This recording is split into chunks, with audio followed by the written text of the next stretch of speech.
Hello বন্ধুরা, আমি তনিমা চলে এসেছি আজকে একটা নতুন ব্লগ নিয়ে। তো তোমরা সকলে কেমন আছো?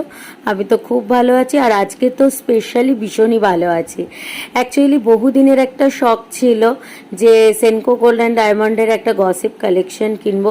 তো বরকে একেবারে পটিয়ে নিয়েই চলে গেছিলাম। তো সেখানে গিয়ে বর আবার একটা সেটের জায়গায় দুখানা সেট কিনে দিয়েছিল।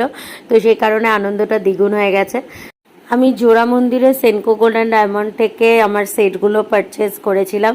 তো এদের এখানে সবথেকে বড় কথা প্রচুর প্রচুর কালেকশন আছে, যেগুলো তোমাদের পছন্দ হবেই হবে, একটার থেকে একটা সুন্দর। আর এদের আমেরিকান ডায়মন্ডের কোয়ালিটিটাও প্রচণ্ড পরিমাণ প্রিমিয়াম, যে কারণে just look alike diamond set লাগবে। প্রত্যেকটা সেটই অসাধারণ দেখতে, কোনোটা ছাড়তে পারবে না। তো এই হোয়াইট সেটটা আমার জন্য, আর ব্লুটাও আমার জন্য, আর এই মিন্ট গ্রিনটা আমার ননদের বার্থডে পারপাসে কেনা। তো চলো আজকের মতো টাটা, দেখা হচ্ছে পরের একটা ভ্লগে। বাই।